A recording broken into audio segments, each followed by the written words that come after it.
You're tuned into Long Island's only FM sports voice. This is Sports Talk on 90.3 WHBC. Alrighty, sports fans, coming at you 100% commercial free every Thursday evening from 9 p.m. to 11 p.m. right here on 90.3 WHPC. We are located in scenic Garden City, and this is a little show that affectionately we've taken calling around here Sports Talk. Woo! Yes, and my name is Chris Muldoon, and bedecked in, where do I start here? Would that be scarlet and gold? Is that what the Cavaliers' colors are? I call it more maybe Sedona Red. Sedona Red's the creation for the Arizona Diamondbacks, who you might know from sweeping the Mets this week. Yes, a Cavaliers shirt on Mr. Marc Talkie-Dukovsky, and I'll get that. Now, not wearing a team-affiliated shirt is Tristan Hamilton. He's sort of neutral. Just shorts. My New York Jets shorts right now. Oh, I gotta always, show some type of representation. Obviously, the Jets always on the bottom. Sure, yeah, I understand. Don't laugh at that. And across the way, he's bedecked in Celtic green. And a Celtic, that is a really cool Adidas Celtics with the shamrock, with the C. And the C almost looks like a captain, too, kind of C. There he is, KJ Brooks, Celtic fan extraordinaire, who, where'd you watch that Game 7 the other day? At home. At home, okay, all right. But hooked up to I went machines. to Boston yesterday to watch Game 1. Round of applause. I have some colleagues of mine right now on the Monster, the Green Monster, having a reception. They're having a party during the game right now, corporate function over at the Fenway in Boston. So you went up to Boston. We told you should. That's great. So did you get into the arena, or what did you do? Or you watch it? You went up to Boston to watch the game? Oh no, I'm sorry. You did. I went to Boston and I went into the arena. And, I watched it live. And you saw that live. Yeah. How much did that cost? No Christmas presents coming from KJ this year, by the way. I know. Well, yeah. He's got this whole Christian Jewish thing. I don't know. It's a real no. So with us is Steve. He's anti-giving. With us is Mr. Steve Dassa, and there's a cool microphone right next to him, but it's not actually. Is this thing on? Yeah, it's a really cool microphone. It's a WHPC. As I got on the Southern State Parkway today, who in front of me a license plate? HPC. All the years I've been doing the show, I've never seen an HPC, and then I saw one today. You know what they use that microphone for, right? But does that microphone work? We're going to find out. Does it work? It does. Oh, look at that. Yeah. You know what they use it for? Drop the mic. Drop the mic. That's not. That's the worst. That's the worst drop the mic moment ever. When you drop the mic, it's supposed to be for something good. We have a new program here. Oh, we do. The Nassau Morning Madhouse. Oh, that's right. It's a morning show. So it started. It started, and they since there's so many people in here, it's a madhouse, so they have to have an extra microphone. So both KJ's mic and Steve's mic work at the same time? So you could sing. I sing "I Got You, Babe" right now and be a duet. That's cool. Oh, so when is I don't see that happening. So the Monday morning Morning Madhouse. Morning Madhouse. And when is it? 7 a.m. Oh, there, because Wednesdays. Why am I doing Wednesdays? I'm going to cover one eye. Wednesdays, weekdays at 9 a.m. And you drive? One time, I'll tell you. One time I was at motor vehicles where they're renowned for their. Just one time. They're renowned. Well, now you can do everything by computer. He's not allowed in anymore. I was too rude to them. One time I was at the DMV 20-something years ago, and, they're known for, no matter what state you're in, no matter what, they're not known for being the nicest of folk. Kind of like some of the people that work here. Yeah, present company excluded. They're getting paid, they work here. Yeah. So I don't know about this. Yeah, so the... So you got no jobs, right? The woman wanted me to read the eye chart.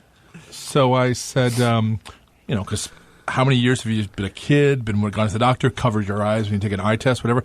Should I cover my eyes? And without missing a beat, because I'm sure it's a practice line on her part, do you cover your eyes when you drive? Yes, I do. And I said, only with this one finger, lady.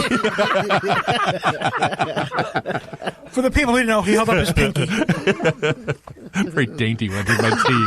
But, it's like, wow, it was such a practice line. Obviously, she must deliver it 10,000. And I'm sure there's people who went to that motor vehicles that have had that line said to them. So back when motor vehicles was across from where Benihana's and Dave & Buster's is on Old Country Road there. Bravado Drive. I was going to say Bravado Drive. That's how you're showing your age. When you know Bravado Drive, I'll admit it used it. to No say comment it. from you. It used to say it right there, Bravado Drive. Absolutely, because that was your big thing. You had to go to Bravado Drive. Not to be confused with Travado Drive, which is in North Carolina. But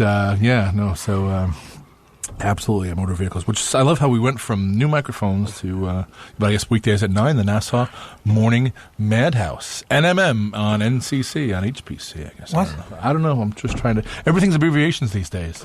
I've been going to the hospital with my mother, and everything's an abbreviation. And they're talking. Oh, so her her ABG was this, and her EKG everyone knows from TV, but just all different things. Like what? How about spelling?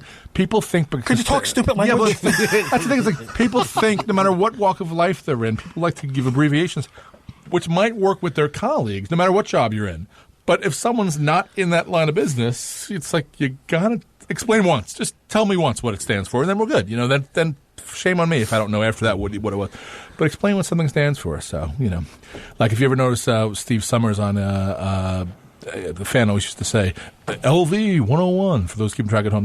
That means live vert. That was an on-air advertisement. Live vert, LV. That goes back to the 40s. No one says that anymore. But he would always say LV, and everyone's like, "What does LV mean?" I mean, live vert. That's all I meant. But so you'll be at Westbury this. Well, which will be a trick because that show starts at 6. I'm on till 7, so I'm going to be driving a lot. You want a lot of cable on that mic, running all the way down to. Good point. Well, how about speaking of being on this campus, the circus. Did you come in that entrance? Make sure you go out that way when you leave here from the station.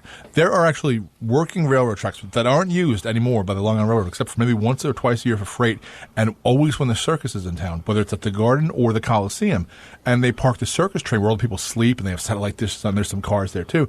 They park on the working tracks just as you enter the Nassau Community College campus off of Stewart Avenue, between where there's a tracks. You would cross over them. Mm-hmm. The trains are there on both sides, and they can't be in so they have to disconnect the train so that on one side it's one this way you can drive through. But if you look on both sides, there's the train right there, and there's some circus folk and some carny folk and some and then when they have to go do a gig or wherever they're going to, they take an old time school bus. And they all hop on. Are any of those Connie... Except the clowns, they take one car. Are any of those Connie folks named Art? And Chili con carne. Yes, but you really, I'm going to miss that because this is the last circus show ever. Okay, now wouldn't it make sense to extend those tracks to the Coliseum? It would make extreme sense. What do you to extend it those. though? Huh? The reason why that is not a working line is because of the fine folks of Garden City. Garden City.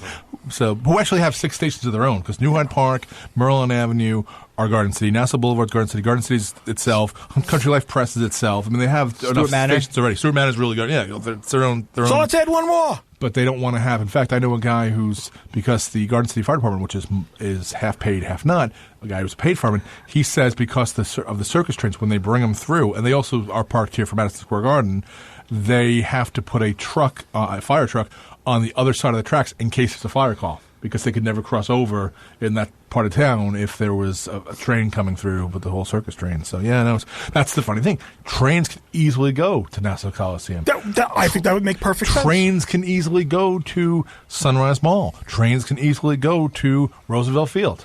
But the whole thought was, that will bring the riffraff. I don't know if they. Look around this room. I don't know if they've checked, but the riffraff is. Look around this room. None of us came here by train. Exactly. No, nor on the Mayflower. So, but that's the thing. The whole point was, hey, we don't want to justify private investment and build a train system for private investment. It's like, well, people have to work. That's the whole thing they're doing with that Route 110 corridor right now, in terms of they want to make that, bring that to be it, which would bring jobs and everything out there. That would be, there's the whole quadrangle and there's the whole airport plaza and everything. So that's what it would do. But they're like, well, we don't. They did it. They forever, Metro North would never put a stop at Yankee Stadium. They would never put a stop at Yankee Stadium. Then they refurbished Yankee Stadium. They put a Metro North stop there. It's phenomenal. It does killer business, and it made the game more fan friendly and less people driving, less people having to park. It was good. I don't understand, though, is the point that Islanders never had a bus from anywhere that connected with the train, correct? No, you had to go to Hempstead and take a cab, or the Westbury station, which is kind of by Holyrood Cemetery, right off Post Avenue. Post Avenue, yeah. There was nothing, and even Hofstra would send buses out of Mineola. I think. Even for the New York Cosmos when they played a year or two at Hofstra, they paid for a bus for fans to come from Mineola. From Mineola, yeah, they don't send them out of Hempstead. Could never do that. Yeah, meanwall, Hofstra's in Hempstead. Yeah, but the line stinks out. Yeah, that's what it is, and they send them out of Mineola. So what's Saturday night? What is it, Sunday night? Sunday at the Westbury is where you'll be. I know where to stay away from them. Are the Cavs and the Celtics playing on Sunday? No, they play tomorrow, right? And Sunday. And Sunday. And Sunday, yeah. So, that'll be game 2. And the first game is where? Oh, no, it was in Boston. Game 1 was in Boston. Oh, because game 2 is in Boston. Game 2, okay. All right. Game 3 is in Cavs. So did they play last night? Is Cavs up 1-0? Yep. I totally, I'm out of sorts on sports, so just right now. He rhymed that. That was pretty cool. Didn't they change the format, though, this year for the finals? They did. They're not doing the 2-3-2 anymore. No. They're doing it 1-1-1, right? Yeah. That was the only one they still had the 2-3-2 for the finals, yes. No. They changed it because the reason why I know is because I was pissed that they changed it a year after. Oh. The year after we lost in the finals. That was the last time, 2010, because it was 2-3-2, and I believe the Lakers had a home court, and we basically split it up. So we were up 3-2 going to L.A., and we had to play both Game 6 and Game 7 in L.A. Right. They changed it. They changed it in 2011. They just changed it this year. And that had changed before that because it used to be when the Celtics and the Lakers played, they'd have to go back and forth, traverse the country through that. So I said traverse. How about that? Oh yeah, nice. Flying cross country. That's why he wasn't here last Thursday. He was studying new words. Coming up with new words.